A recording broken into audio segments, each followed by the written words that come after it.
Good afternoon, everyone, and thank you for joining our webinar.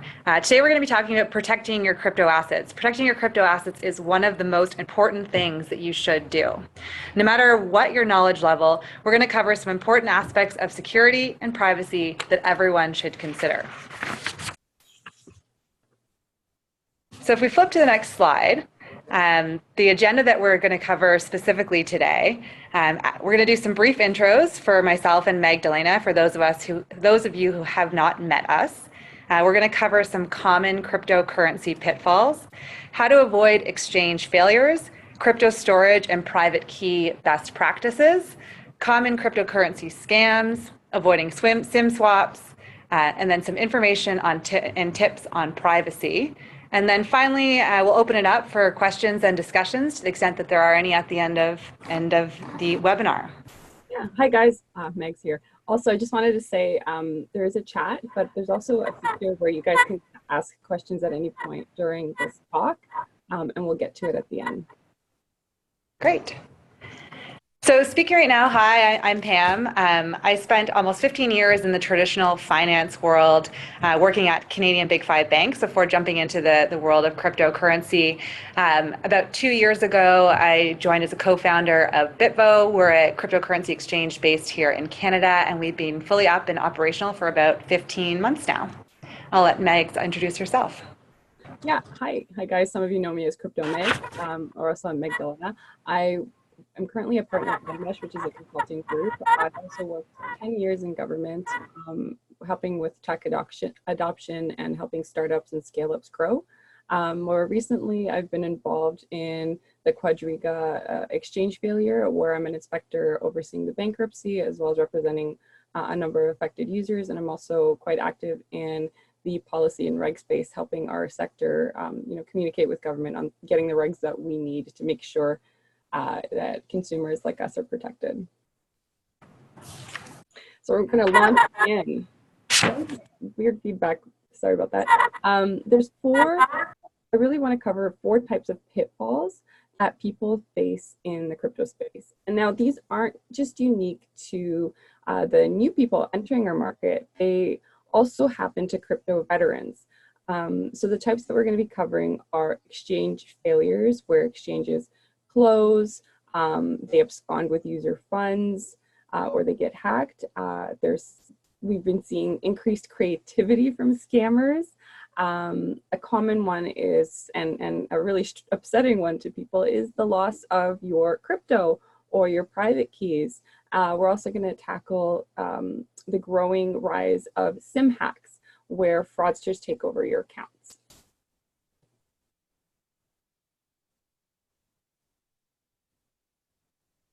Oh, Pam, you're on mute. Oh, is that better? Excellent. I was muted by the host in order to prevent the feedback, I think. So the first topic up then is exchange failures. Too big to fail, that's the question. Is bigger better, or what else should you look for if you're examining exchanges and wondering which one you should potentially choose? So first of all, choose a reputable exchange. What does that look like? A long history is one thing that you should look for. A stable country, a country where you would trust doing business in that country. Compliance with regs. Regs are constantly being updated and formed in this space, as we know. But to the extent that there are regs, look for an exchange compliant in that jurisdiction. Volumes that have been traded on the exchange. Does it offer consistent volume? Does it publish its volume data? Are you able to see that online? If they have volume on a consistent basis, this in a way means that they're being vetted by their customers who are choosing that exchange. So customers are coming back, there's repeat customers on the exchange, they're doing business on an ongoing basis. And then pick an exchange that will act in good faith and cover its clients. And what do we mean by that? This comes really from the principals who founded the exchange and who manage the exchange. So are they open, honest, transparent? Who's running the exchange? Who's behind it? Could they just disappear overnight? And do they have the means to cover a hack? Would they ever be subject to it? Would they be willing to step up and do that for their customers? Essentially what you're trying to avoid, which has been possible and seen in the space before, is the situation where it's 2 gentlemen in a laptop or 2 ladies in a laptop. exchanges have been set up in this way, that's not one that you want to be operating with. So make sure you know who's behind it. Once you've chosen what you think to be a reputable exchange, consistently watch for the warning signs. What does that look like? The number one warning sign is just delays or customers unable to take money off of the exchange. So you attempt to withdraw your funds, either crypto or fiat, and they're being held for a number of days, weeks at a time. That's a sheer warning sign that something is wrong. And just to sort of take a Canadian example, this really did happen here with Quadriga, where if you actually went to the Reddit boards, you saw that individuals were having extreme wait times to be able to remove their money, both fiat and crypto, in some cases, several months. So if you just, do some really quick due diligence, checking, a quick scan, you would be able to tell that people were having signs with Quadriga before it failed.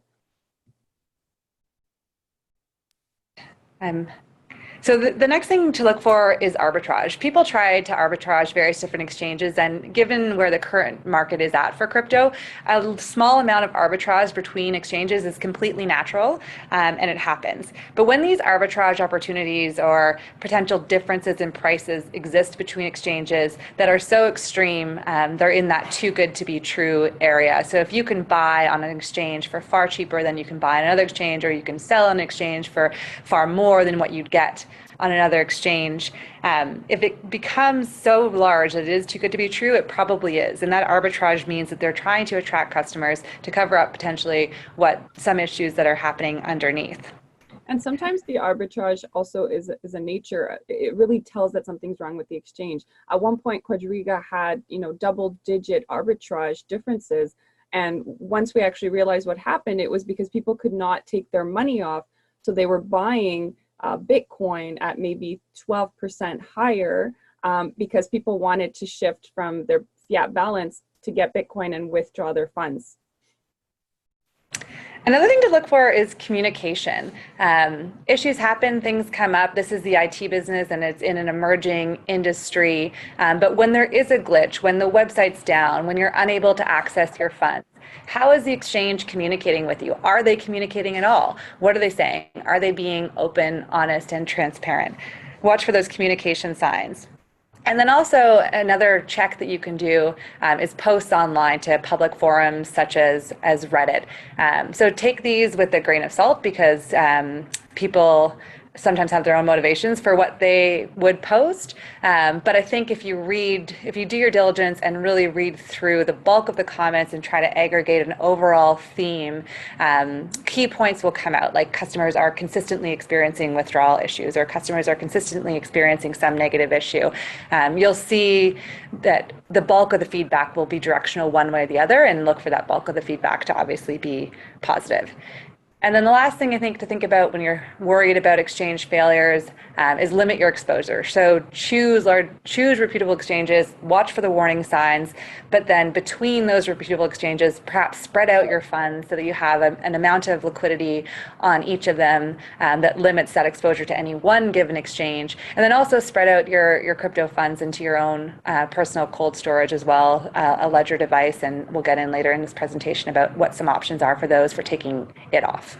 Yeah, really don't trust, exchange to hold your money necessarily, because it's not your keys. You don't own that money. You don't know what'll happen if a government shuts an exchange down, or if the exchange CEO dies and loses their private keys, for example. But we also have to, so there's that angle where you really shouldn't use it as your own storage, but at the same time, there's a recognition that people do keep money on exchanges.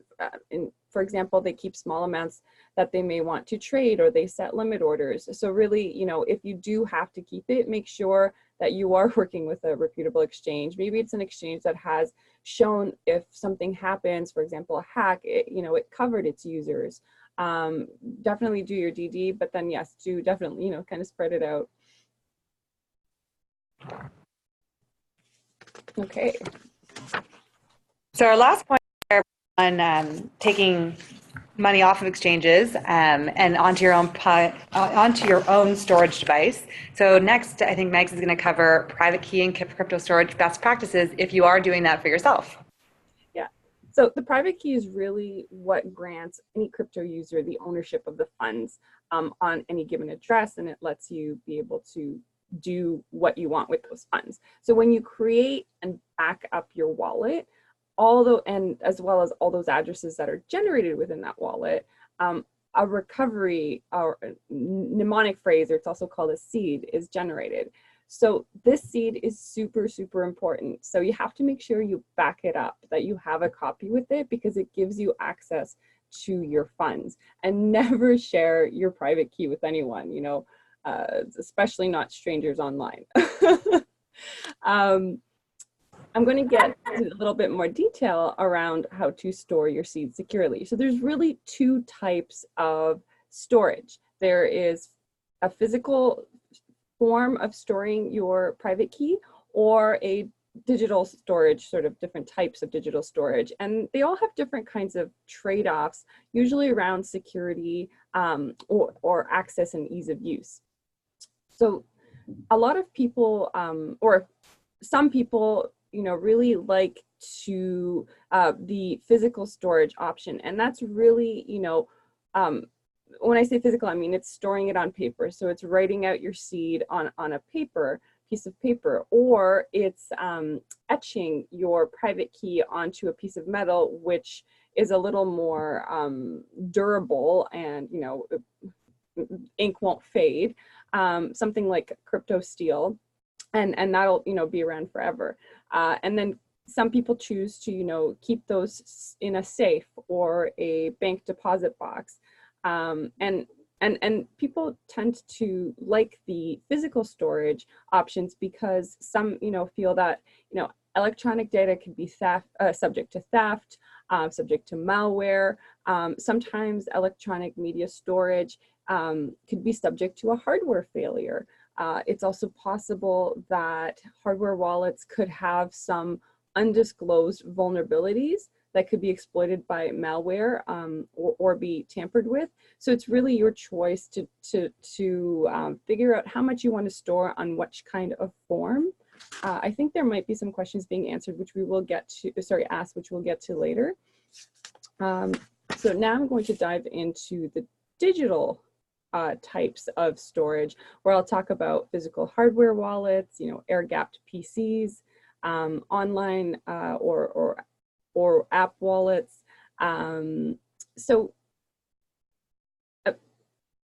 Like overall, it's important to keep in mind, if you do store, you know, your keys or any kind of crypto-related logins, you should really be using password protection at a minimum, and encryption is even better. You can also choose to use a cold wallet. What a cold wallet is where your funds are stored offline, versus something like a hot wallet where you're connected to the internet. So maybe it's, you know, on your phone. What's very popular and considered a much more secure way to store your crypto is to use a physical hardware wallet that's going to be storing your private keys in a secure hardware device. Very popular and good popular ones are Trezor, Ledger, or Cold Card, which is specifically for Bitcoin. So these are seen as a much more secure option because, you know, the information is flowing one way. You're not going, well, there's certain levels of arguments around sort of, you know, attack vectors onto a hardware wallet, but it's definitely much safer than storing all your crypto on a phone, which could have malware on it. Another option is to have an air-gapped PC. This is a PC that's not connected to the internet, and it's kind of acting like a moat. It's really, you know, cutting off a bunch of attack vectors because your keys are on one side of the air gap, and it's never going to cross over to the vulnerable side. So, you know, you're conducting transactions or signing transactions and generating transaction info, and then you move it, that info to a place, off the air gap, for example, through a QR code, and then you can, you know, generate and broadcast it to the network. There's also online apps or online wallets. So a good security practice is to make sure that you're using two-factor authentication like Google Authenticator. And if you're downloading any kind of hot wallet on your phone, make sure you do your due diligence. You know, read up on the company, on the team, read the reviews. Just, you know, don't pick a random wallet from an app store. There's been instances where people downloaded, for example, I think it was a QuadrigaCX, which is a very popular crypto exchange, a QuadrigaCX app, and they thought they were actually putting their crypto on a legitimate one, but it was a fake app that made it to the app store. So, you know, whatever you do choose, make sure you do your research, just like on exchanges, if you are storing your money somewhere. Make sure also you have, So back to the hardware wallets, if you do buy a hardware wallet, make sure you buy it from a reputable source.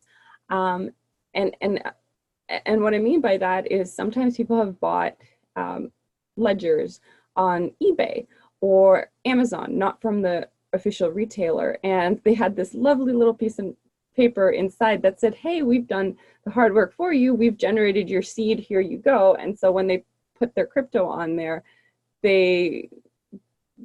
whoever had created this piece of paper and the seed stole their money. So make sure if you do get a wallet, you know, generate a new seed.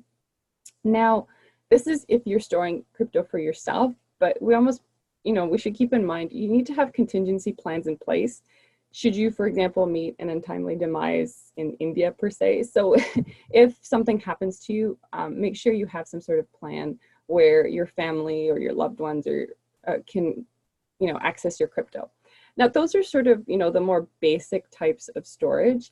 But I also kind of wanted to cover a few maybe more next level best practices. A great one is secure secret sharing, which is a form of secret sharing where a secret, like the seed phrase, that's used to recover your crypto, is divided into multiple parts. And now these parts are really useless on their own, but when you reconstruct that secret, you're going to need a certain number of parts to do that, M of N. So for example, 2 of 3 parts or 3 of 5 parts. And this kind of adds a next layer of security, because what this secure secret share generates, it kind of looks like a seed. And maybe you put this one in your bank security box, you put one in, you know, you give one to a friend that you may trust, and a third one, maybe you keep it in a safe at home. But if any of those is compromised, they still cannot recreate it because they only have one piece of, for example, the 3 that are needed.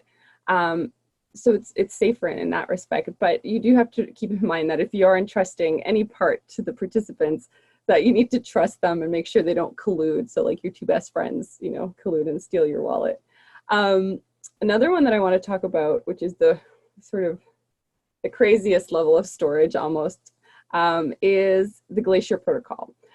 This is for Bitcoin only, and it outlines a highly detailed step-by-step security process for the cold storage of Bitcoin, and it's meant to be for like $100,000 worth, but it really takes a lot of steps to defend it against various attack vectors, some being super obscure, and it uses a number of layers of security. So at least, like, you know, they have 2 different layers for each attack vector. And so some of the key elements of Glacier include, you know, multi-signature wallets, very in-depth procedures around key storage, making sure you're doing any kind of offline data transfer. So any kind of transfer of private keys you're using quarantined PCs and QR codes, and you're using manual transcriptions. And it really, you know, involves setting up air gaps and very secure or clean environments. For example, you know, you're buying factory sealed hardware, you know, application software is only being read off of USB drives and Ubuntu. So this is really kind of the next level, but I thought it was really interesting to see where you can go to mitigate against malware and any kind of like side channel attacks. things like really odd things like deciphering your keystrokes through acoustic data is something that they, you know, perceive to be as an obscure attack vector. So I thought I'd get into that one. And the third is a secret Swiss mountain bunker. So, I mean, not to expect any of us to necessarily use that, but there are billionaires or reputed companies that are storing crypto in these bunkers underground with a number of different security features. Pam, I'll let you take over. Sure. So there are companies, as Meg mentioned, that offer this. Often, or for the most part, they do it for large companies, exchanges, et cetera, or asset managers that are holding large amounts of crypto to make it worth your while to store it. But examples I've heard of, they've taken ex-military bunkers in the Swiss Alps with military-grade security surrounding them and added crypto elements to that security in terms of multi-signatures, et cetera. Like Meg said, just to know it's an option that's out there in case there's anyone listening with a massive amount of crypto that they'd like to store, or in case someone accumulates it over time. Right. Next up,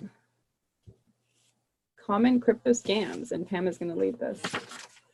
So for the most part, I think we've all heard of these. There's two things we wanted to highlight. Number one, we do have some best practices. We've heard that the scams are out there, but what are the best practices we've come across in terms of how to deal with these and protect yourself against them? And two, just encouragement to everyone. People on this call are most likely involved in crypto in some way, shape, form already. A lot of people aren't. So make your parents aware, make your grandparents aware. These are typically the people who are targeted by these types of scams. So make them aware that they exist and let them know how they can protect themselves as well for all of those of you out there who are in the know. So what are we seeing out there? A classic example is, help, ransomware has taken over my computer. So you've clicked on a link in an email that was sent to you or downloaded something off the internet that's allowed ransomware to be installed onto your computer. They've now frozen your computer or your phone or whatever it is and said, send us X amount of crypto and we'll unlock this for you. So you've essentially been kidnapped or taken hostage through your computer. And to get it back, they're asking for tens of thousands, hundreds of thousands of dollars, whatever the price tag may be, to give you your personal property back. The best way to protect against this is super simple. Everyone should do it, is just back your computer up on a regular basis, daily, weekly, whatever you can do, because that completely takes away any control they have over you. You can say, you know what, I'm not sending it, and you don't need to unfreeze it. You can keep it. I have everything backed up. I'll get a new device, which will cost much less than the amount of ransom that they're asking. And you're back up and running by just re-downloading everything that you've backed up on your cloud or wherever you've backed it up to. So that's number one. Number two is humongous returns guaranteed. We've all seen these offers where it's a too good to be true Ponzi scheme type situation. So just be aware of the pump and dumps, the fake ICOs, the crypto mining scams. No profit is guaranteed. 300% returns never happen overnight. We all know this. Watch for projects that encourage you to recruit other investors and be wary of very low market cap crypto that's suddenly increased. And again, this is probably one just to really kind of educate around the dinner table to family members who might not be as in the know as you are. Number three, the CRA called, you're under arrest, you're not under arrest, the CRA does not call you and arrest you. It's like weekly that I'm under arrest. Number four would be, look at the website that you're looking for. Often an email will come to you and it'll look like a reputable company. It'll look like Rogers Communication, or it'll look like Bell, and it'll say there's a problem with your account and click on the link. Or it'll be Scotiabank and saying someone has hacked into your bank account and compromised your debit card. We're trying to help you secure it. Click on this link and provide us with your details to help us get your account back in order. Look at the web. Although the email that you're receiving might look exactly like the company that it says it is. It will look very professional. Check out, in the link will say their name. Check out, if you hover over it, the exact website it's taking you to. Often that could be completely different than the company that it's showing, or it could be a slight tweak. So it could even still look like Scotiabank, but look at Scotiabank's actual website, compare it to that. Often the details are slightly different when you actually dig down into it. If you get an email too, if you do a reply, sometimes if it looks official, like it's from, let's say, Binance, and you do reply and it's no longer Binance, that can be definitely an indicator as well. Other things to look for: spelling errors. Hackers seem to have still not figured out quite how to spell in today's day and age, which is a benefit to all of us. Ensure that it connects to the site securely, so that's HTTPS on the end of it, not HTTP and ending after that. Check that there's a padlock in the browser's address bar. Similarly, you can make sure that you're using the correct app. So as Megs alluded to, make sure that it's actually Binance. There was an instance a couple of years ago with fake Polynex exchange app where users were logging in thinking it was the exchange, and it wasn't actually exchange, and they were providing wallet addresses to send crypto to that weren't in any way linked to their account or that exchange at all, in fact. And also sometimes, we get lazy and we search, let's say, Binance in our Google search bar. Sometimes the ads come up and it looks almost real. And if you're tired, it's late, you might click on it, and they'll replicate the site completely, and you'll add in your login information. And what they're actually doing is they're scraping that information. You use your 2FA, and they'll grab that and at the same time log in on the real Binance website, and they'll have access to your account. So just, echoing Pam, make sure, you're clicking or putting in the correct website. But then also there's some things to look for sometimes is they use different characters. Maybe it's another language where there's maybe like a little imperceptible dot that you can't even tell is in the address. So it looks like it's Binance.com in the, in the address, but it's not.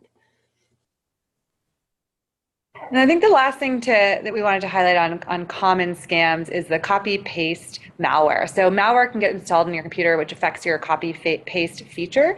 Copy-paste is used extensively in our industry because of the wallet addresses. You're copying and pasting those to make sure you're entering the exact digits, as entering them manually would make you prone to error. So something that they know that you need to do, they're taking advantage of, and when they install this on your computer, you copy the actual address, they switch it out, and when you press paste, they're pasting in a completely different address, going to their own address, not going to you.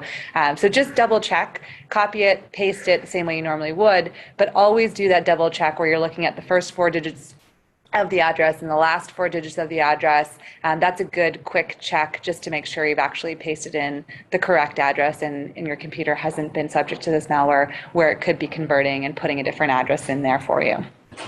Yeah, and like Pam mentioned at the beginning, really to help our ecosystem grow, I think it's up to us to both report scams, but also look out for others. Maybe you see a person looking lost at a Bitcoin ATM, and maybe they're, subject to a scam. It might be worthwhile to just reach out and say, hey, do you need some help, or what's going on? Of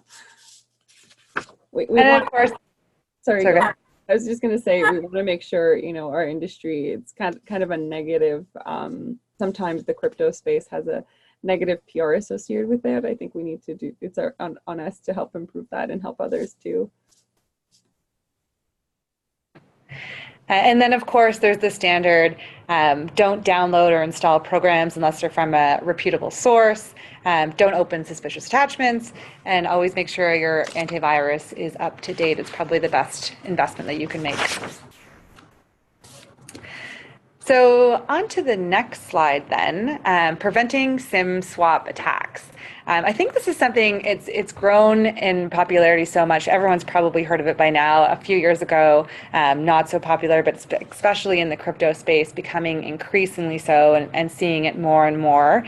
So what this is, and cell phone companies unfortunately aren't helping to prevent against it. They're not overly helpful if you try to call in. They're not people who do call in to do this SIM swap, they're more helpful at assisting them in doing it as opposed to protecting the consumer.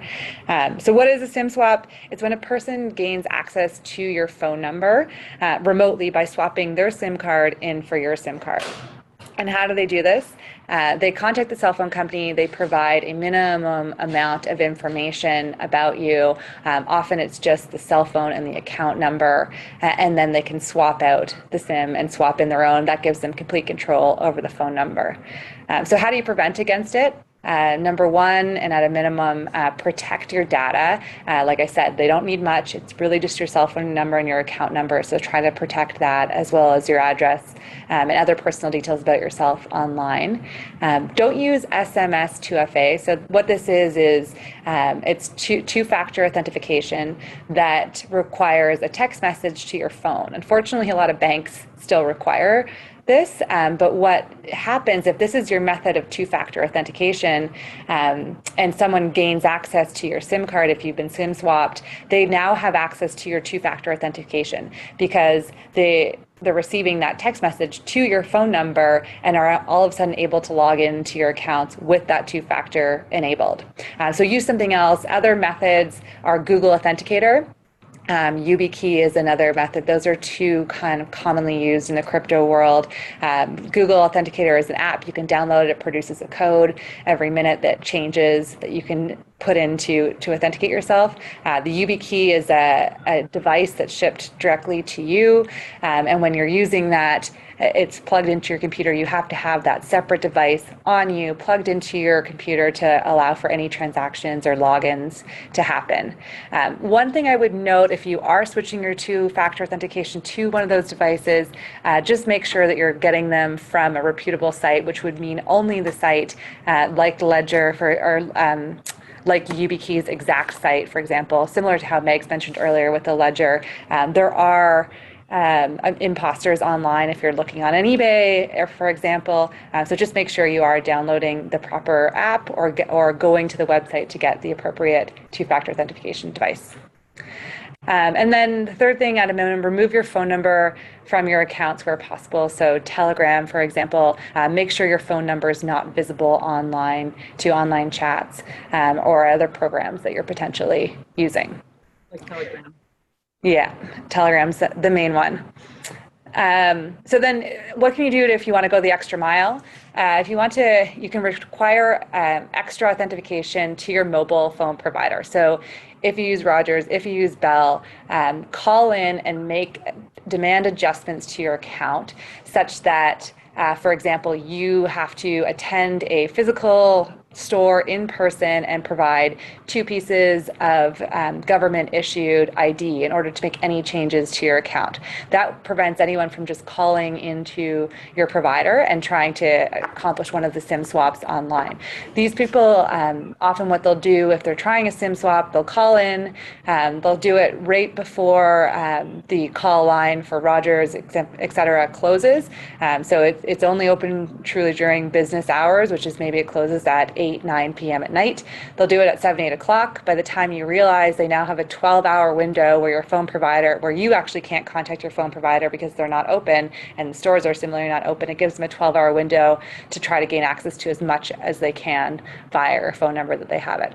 So if you can make those changes with your provider to go that extra mile, provide additional identification in order for you to make any changes. Another example is requiring voice recognition. So they have to actually recognize your voice when you call in. If you could use that instead, if a store is out of your way to get to. They also have an option where you, in order for any kind of change to be done, you have to have a text message sent to your phone first, and they give you a unique code, and it changes every time, and they cannot do anything until they get that code because it kind of locks them out. Now, yes. And the real extra mile, if you really want to go there, is only use a prepaid phone. So don't have a phone attached to your own identity. Use a prepaid phone. That would definitely be a significant extra mile, but it is an option should you choose to take it. And in some people may choose to do that because if you look at our banking system, they still use SMS 2FA. So some people may choose to have a prepaid phone just to be able to do that. Some of you may ask why we're focusing so much on SIM swaps. We've seen it happen a lot. We've seen it happen to people close to us, and it really is traumatic in the sense that you can be locked out of your account for some days. You might never even get access back to your Google account in some cases, and they have, I've seen it happen where they do it on a weekend and you cannot gain access to the fraud center until the next day. And in that case, you still kind of leave a message and expect them to call you back. So it's very frustrating. They can gain access to your Google accounts right away. And we do know people in our sector who have had their crypto drained because they were able to gain access through a SIM swap. Great.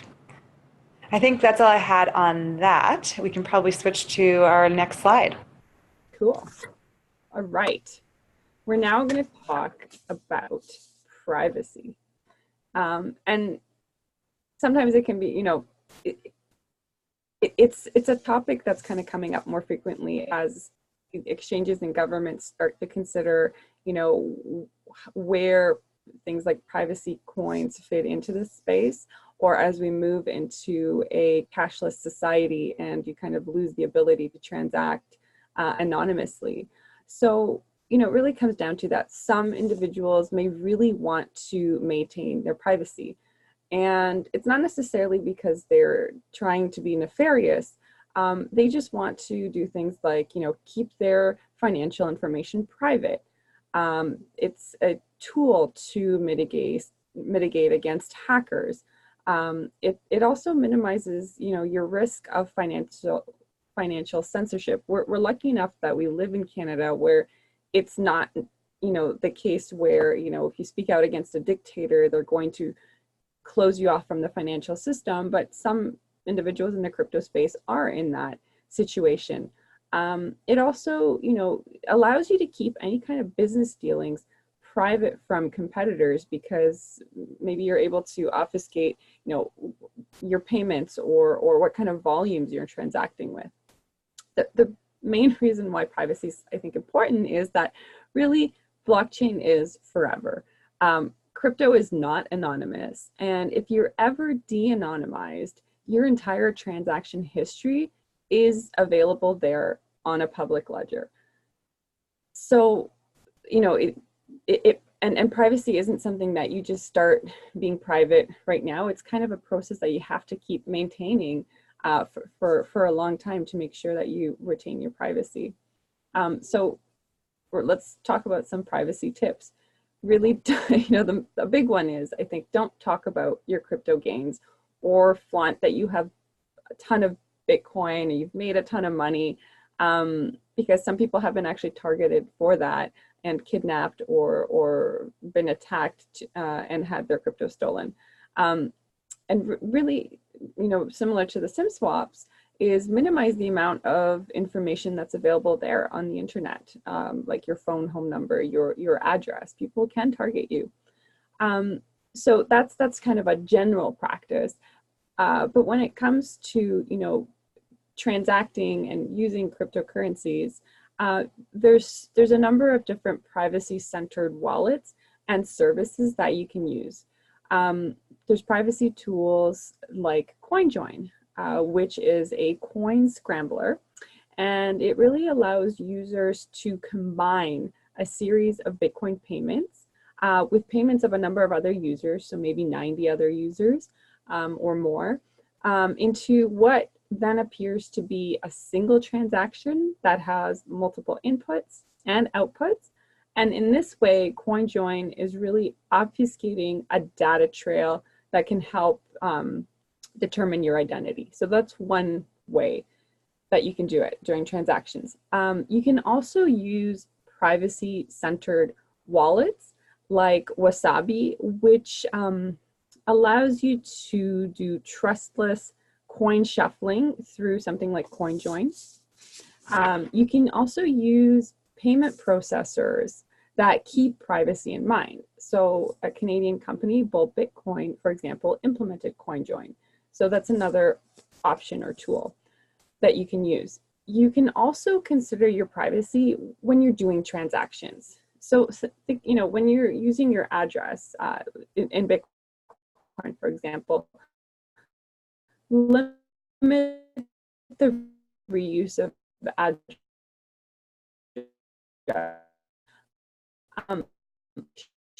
Generate on your behalf, like, you know, send coin the address before, and this is to both preserve your privacy, but sometimes, you know, I've talked to people and they say, hey, you know what I do? If somebody pays me some money, I go into a Block Explorer and I, you know, follow the trail because I'm curious about the person that, you know, sent money to.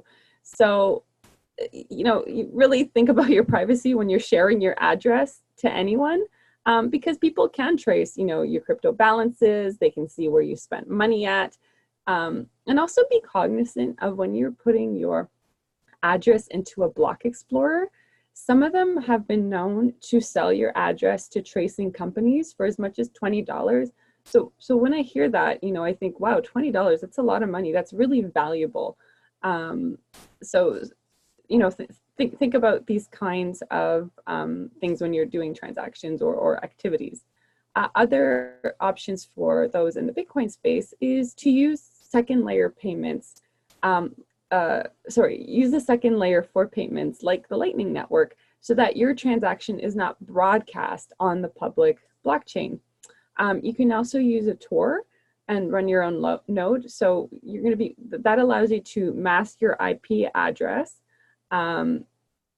because whenever you broadcast a transaction to a full node, maybe it's spying on you and it'll know that it can link, you know, your transaction specifically and your IP address. Some may also wish to split large amounts that you're sending somewhere into smaller ones and send them in parallel transactions, and because, you know, that also advertises something about you if you're sending a large amount of crypto. And lastly, you know, you can consider using privacy coins like Monero. It'll be interesting to see where regulators take that, and because some exchanges have started delisting privacy coins, and I believe some address wallets have stopped supporting privacy coins, but they are currently another option in some cases. Pam, is there anything you want to add? No, I think that covers that, Megs. Awesome. All right. Well, we have gotten to the end of our presentation. We're happy to take any questions.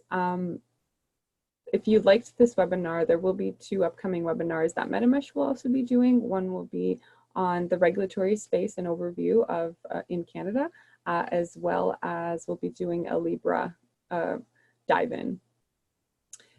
But if you do have any questions, we're going to take a look to see if anyone had something that needs to be answered.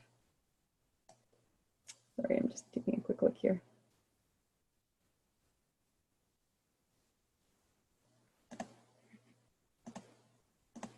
Okay, I think that's it. No questions right now.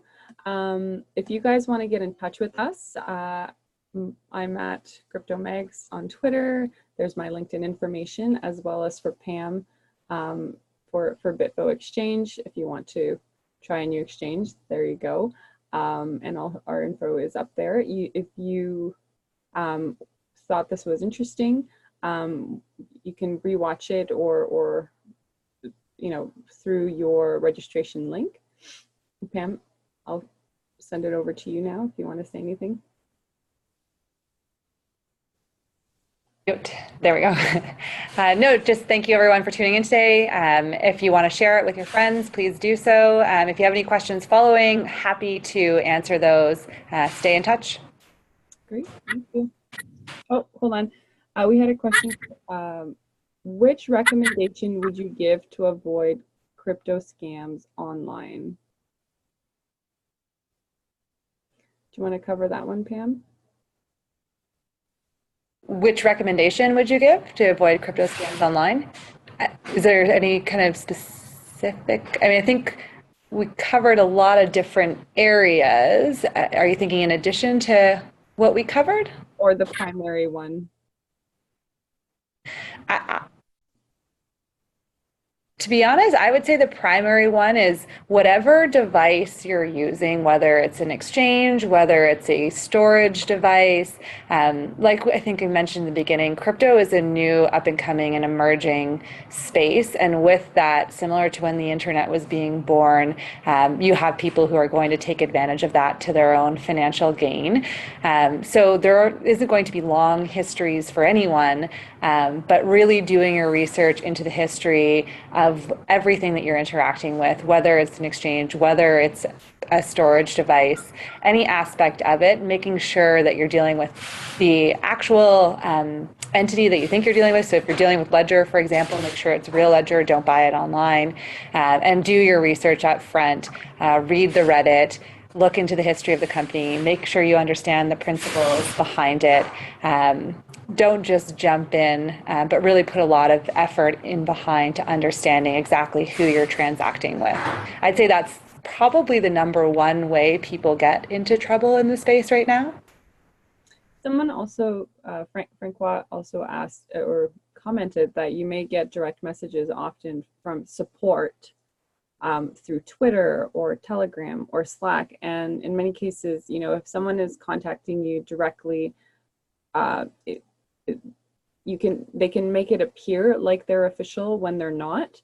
And so, you know, try to never share your information through a chat or Telegram or Slack directly. Often scammers try to get you to provide account information that way, you know, saying they're from tech support. It's very similar to, you know, the CRA calling you and saying you need to act now.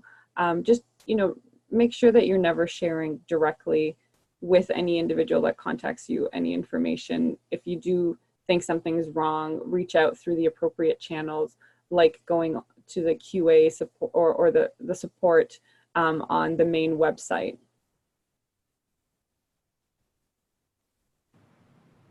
Yeah, I would say be cautious and second guess everything. You really can't be too careful. The reason crypto is targeted as much as it is because it is an irrefutable transaction. Once the Bitcoin hits the blockchain and is sent to another address, there is no way of reversing that transaction. It is gone. So be diligent. Yeah, and also that diligence extends to making sure, you know, if you're sending money somewhere, make sure you put in your right address. I've known people who have, you know, accidentally mistyped the address they're sending money to, and it went God knows where, whether it's a real address or not, or hasn't been claimed yet. And, you know, it's really unfortunate because they lost maybe significant money because they didn't take the time to properly check where they were sending it. All right, well, thank you very much for everyone for participating. I hope you have a good afternoon or morning, wherever you are. Bye, everyone. Bye, everyone. Thanks for joining.